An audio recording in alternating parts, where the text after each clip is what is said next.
This Guy's Garage. Like and subscribe. Council, please. Okay. Just to move that given the testimony from witnesses at the Nova Scotia Legislature's Standing Committee on Veterans Affairs, which repudiated denials from the Department of National Defence regarding military homelessness, and that given that there is widespread and incontrovertible evidence that after 8 years of Justin Trudeau as Prime Minister, our military members can't afford food or housing, the committee invites the Minister of Housing, the Executive Director of the Royal Canadian Legion Nova Scotia Nunavut Command, the Director of Emergency Management for the Halifax Regional Municipality, and the Executive Director of the Halifax and Region Military Family Resource Center to answer questions on the military housing crisis. Now, Mr. Chair, I'm sure that over the holidays, members saw the stories in the Halifax Chronicle. About the first one came on December 21st. There was a hearing done at the Nova Scotia Legislature on unhoused members of the Canadian Armed Forces. And that this is, in my mind, a travesty that is happening. It's unfortunate that our serving military heroes have been forced to live in tents and use food banks. We had a number of different quotes in here from Craig Hood, who is the Executive Director of the Royal Canadian Legion, talking about couch surfing, living rough in tents, living in their vehicles, entering into unsafe relationships to secure housing at risk of even domestic violence. He described this as a serious incident or an epidemic, and that needs to be tackled. So that was from Craig Hood, and Ryan Taplin, who's a 33-year-old military veteran, is also there talking about the need for more, using more benevolent funds in the Legion to support current serving members. This is unheard of. Erica Fleck, who's Director of Emergency Management for the Halifax Regional Municipality, said that she's also identified an increase in the number of active duty members who are unhoused and who have only precarious housing.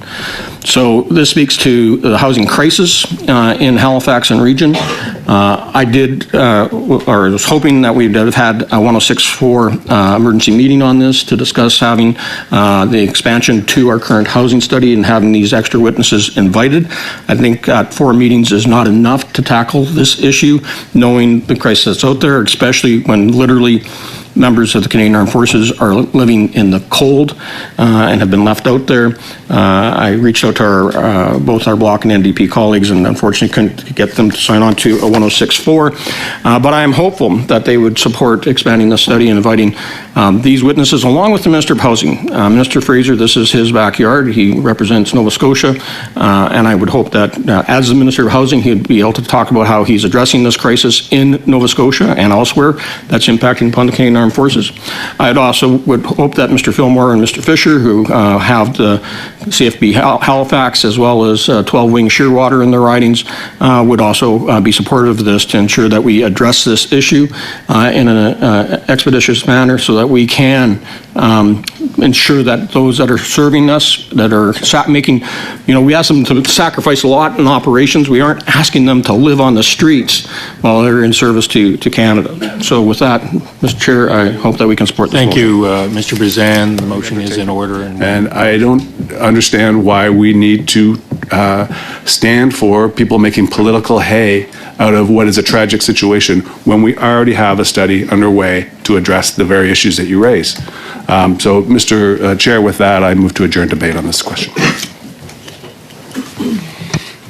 Okay. Recorded. I'll call the vote. Absolutely. Mr. Fisher? Yes. Madame Lambropoulos? Yes. Madame Lalonde? Yes. Mr. Collins? Yes. Mr. Fillmore? Yes. Mr. Bazan? No. Ms. Cramp-Nyman? No. Mr. Kelly? No. Ms. Gallant? So to be clear, we're voting to close down the debate, not to vote against the motion to study homelessness and add some witnesses. To adjourn debate. I'm opposed then. Thank you. Madame Normandin? No. And Ms. Matheson? Yes.